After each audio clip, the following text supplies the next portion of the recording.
السلام علیکم. ارتقاء علم کے ایک اور خوبصورت سے ایپیسوڈ کے ساتھ میں محمد شکیل حسین اور میرے ساتھ موجود ہیں حمزہ ابن وسیع. حمزہ، مسند احمد کی ایک روایت ہے 23,377. اس میں آتا ہے کہ محمد رسول اللہ صلی اللہ تعالیٰ علیہ وسلم کسی غزوے کے بعد واپس جب پہنچے تو ایک عورت تشریف لائی اور اس نے فرمایا کہ میں نے منت مانی ہوئی تھی کہ اگر آپ جنگ سے واپس صحیح سلامت آ جائیں گے تو میں ڈو بجاؤں گی، گیت گاؤں گی. تو حضور پاک علیہ الصلوۃ والسلام نے فرمایا کہ اگر تم نے منت نہیں مانی تو چھوڑ دو، اور اگر منت مانی ہے تو پھر بجا لو. تو اس نے حضور پاک علیہ الصلوۃ والسلام کے سامنے ڈو بجانا شروع کی. اتنے میں ابو بکر صدیق رضی اللہ تعالیٰ عنہ اجمعین وہ تشریف لے کر آ گئے. اس نے ڈو بجانا جاری رکھا. پھر کچھ اور صحابی تشریف لے آئے تو اس نے ڈو بجانا اس وقت بھی جاری رکھا. اور اس کے بعد حضرت عمر فاروق رضی اللہ تعالیٰ عنہ تشریف لے کر آئے تو اس نے ڈر کے ڈو بجانا بند کر دیا اور اس نے اپنی چادر جیسے اوڑھ لی یا پردہ کر لیا. اس طرح کا کچھ روایت میں آتا ہے. تو محمد رسول اللہ صلی اللہ تعالیٰ علیہ وسلم نے حضرت عمر کو فرمایا کہ عمر، تم سے شیطان بھی ڈرتا ہے. یہ روایت میری نظر سے گزری. تو سوال یہ ہے کہ محمد رسول اللہ صلی اللہ تعالیٰ علیہ وسلم خود تشریف فرماتے، ابو بکر صدیق رضی اللہ تعالیٰ عنہ اجمعین وہ تھے، اور بھی دوسرے صحابی تھے. حضرت عمر رضی اللہ تعالیٰ عنہ کے بعد ہی اس عورت نے وہ ڈو بجانا بند کی. کیا یہ جو الفاظ یوز کیے گئے، استعمال کیے گئے کہ عمر تم سے شیطان ڈرتا ہے، تو کیا محمد رسول اللہ سے نہیں ڈرتا نعوذ باللہ؟ یا ابو بکر صدیق رضی اللہ تعالیٰ عنہ سے نہیں ڈرتا؟ یہ الفاظ کے کیا معنی ہیں؟ اس کو کیوں یوز کیا گیا ہے؟ اس کا استعمال کیوں کیا جاتا ہے؟ اور ایسے اور بھی کئی الفاظ ہوتے ہیں جو استعمال کیے جاتے ہیں. اس کے بارے میں ذرا مجھے بتائیں.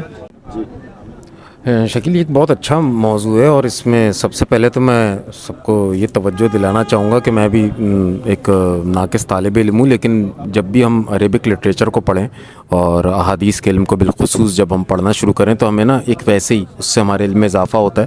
تو روایت جو یہ بتائی ہے مسند احمد کی، یہ بالکل ٹھیک روایت ہے، صحیح روایت ہے. اس پہ مطلب کسی قسم کی ذوف کا عنصر اس میں نہیں پایا جاتا ہے. لیکن روایت کو پڑھتے ہوئے اگر ایک عام قاری کے پاس بھی وقت ہو تو وہ سب سے پہلے نا اس کا عربک کا کانٹینٹ بھی اوپر پڑھ لے. اس سے اس کے نا جو ایک لغت ہے نا، لغت کی ایک اپنی تماثیل ہوتی ہیں الفاظ کی، تو وہ ان حرفوں سے ایک رشتہ اختیار کر لے گا.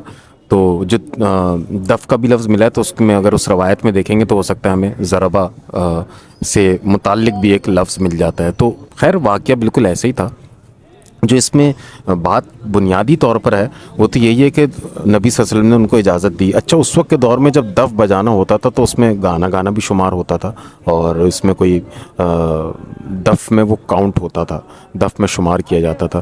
لیکن یہ جو ان خاتون نے، سیاہ فام عورت کی تذکیر ملتی ہے ہمیں، تو جب یہ کیا تو انہوں نے منت مانی بھی تھی. نبی صلی اللہ علیہ وسلم نے اس لیے بھی منع کیا کیونکہ وہی غیر معمولی شخصیت ہیں اور دنیا کی عظیم ترین شخصیت ہیں، اور سب سے بڑا لیڈر کوئی دنیا میں گزرا ہے. ہم مسلمانوں کے لیے تو بہت ہی زیادہ غیر معمولی اہمیت رکھتے ہیں، ہماری جان ان پہ قربان.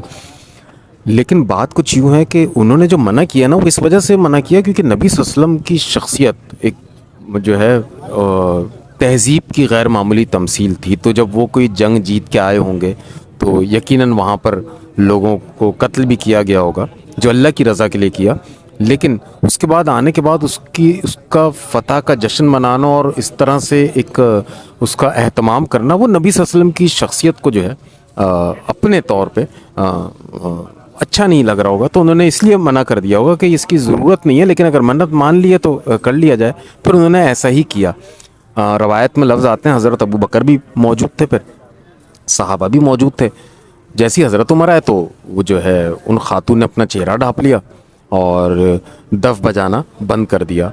تو ادھر جب نبی صلی اللہ علیہ وسلم نے یہ فرمایا کہ عمر شیطان تم سے بھی ڈرتا ہے، تو میں ادھر یہ بات کی طرف توجہ دلانا چاہوں گا کہ ایسا نہیں تھا کہ اس سے پہلے کا جو کام ہے وہ سارا کچھ شیطانی کام ہو رہا تھا، یا وہ مطلب کوئی شیطانی کام تھا، کیونکہ اس کی اجازت خود نبی کریم صلی اللہ علیہ وسلم نے اس خاتون کو دی ہے.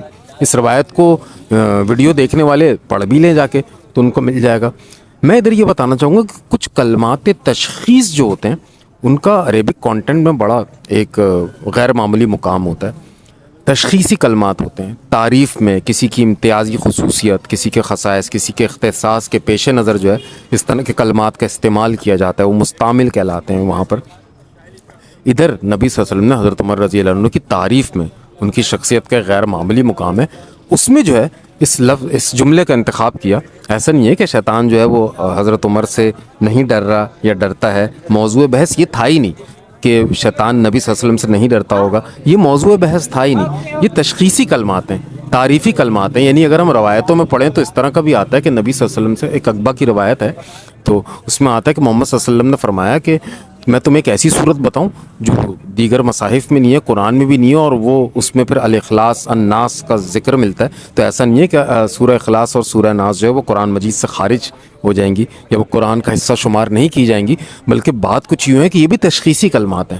عربک لٹریچر کا پورا مطالعہ کر لینا اور اس وقت کے پس منظر میں جا کے اگر ہم دیکھیں کس طرح سے لوگ بات کرتے تھے, گفتگو کرتے تھے. دین کا بھی ایک اپنا لنگوسٹک علم ہوتا ہے, ایک زبانی علم ہوتا ہے. جب ہم کسی تاریخ کا مطالعہ کرتے ہیں نا کسی ملک کی, تو اس میں بھی بہت سی چیزیں ایسی ہوتی ہیں جو ہم ان کی زبان کی دروبست سے اندازہ لگاتے ہیں کہ ان کا پس منظر کیا ہوگا, وہ کس طرح سے گفتگو کرتے تھے. مطالعہ تاریخ کا اور ہوتا ہے لیکن یہ چیزیں زیر بحث آ جاتی ہیں. اسی طرح سے جب ہم دین کا لٹریچر پڑھتے ہیں تو ہمیں ان چیزوں کو بھی مد نظر رکھ لینا چاہیے کہ کس طرح سے بات کی جاتی تھی, کیا تشخیص کے لیے کون سے الفاظ کا انتخاب کیا جاتا تھا. تو یہ حضرت عمر کے لیے غیر معمولی تشخیصی کلمات تھے جو محمد صلی اللہ علیہ وسلم نے اس وقت کہا کہ عمر شیطان تم سے بھی ڈرتا ہے. اس بات کو اتنا ہی رکھا جائے گا. اس کے اب آگے پیچھے اور زیادہ تعویلات اور توجیحات کرنا کہ کیا باقیوں سے نہیں ڈرتا تھا یا جو ہے اس سے جب اس کا مطلب وہ عورت کوئی شیطانی کام کر رہی تھی, یہ موضوع بحث تھا ہی نہیں.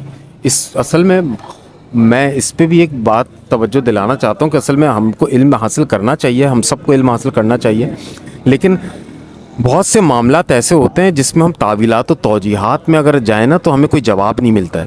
بہت سے معاملات ایسے ہوتے ہیں, تو یہ بھی ایک بڑا ہنر ہوتا ہے کہ ہم اس چیز کو سیکھیں کہ کون سا علم ہم کو حاصل ہو جائے گا اور کون سا علم ایسا ہے جو ہم حاصل کر ہی نہیں سکتے. تو ہم اس بات کا اعتراف کر لیں کہ اس چیز کا علم ہم حاصل ہی نہیں کر سکتے.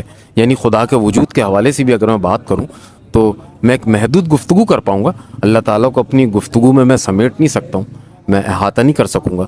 تو میں اس بات کا اعتراف کر لیتا ہوں کہ ہاں میں اللہ تعالیٰ کے وجود کو مانتا ہوں, لیکن مجھے ایک حد تک اس کا علم حاصل ہوگا, اس سے زیادہ علم میں حاصل ہی نہیں کر سکتا ہوں. لیکن اگر ہم اس میں بہت سارے سوالات, جوابات اور اس طرح کی تعویلات و توجیحات میں جائیں گے تو ہم کسی نتیجے تک نہیں پہنچ پائیں گے. خیر یہ تو ہماری اس وقت روایتی ایک بحث چل رہی ہے اس روایت کے حوالے سے. تو اس میں نبی صلی اللہ علیہ وسلم نے جو حضرت عمر کے لیے غیر معمولی کلمات کا انتخاب کیا, اس کو ان کی تعریف کے زمرے میں لیا جائے گا. اور ایسا بھی نہیں کہ وہ کوئی خاتون شیطانی کام کر رہی تھی. اگر شیطانی کام ہوتا تو نبی صلی اللہ علیہ وسلم کرنے سے پہلے ہی روک دیتے, منع کر دیتے. ایسا نہیں ہے کہ منت کے زمن میں بات کی جائے گی تو حرام اس وقت حلال ہو جائے گا, ایسا نہیں ہوتا ہے, یہ قانون نہیں ہے. تو انہوں نے اجازت دی. ہاں حضرت عمر کے آنے سے اس نے جب روک دیا تو محمد صلی اللہ علیہ وسلم نے ان کی تعریف میں یہ کلمات پیش کر دی. یہ بات اتنی ہی ہے.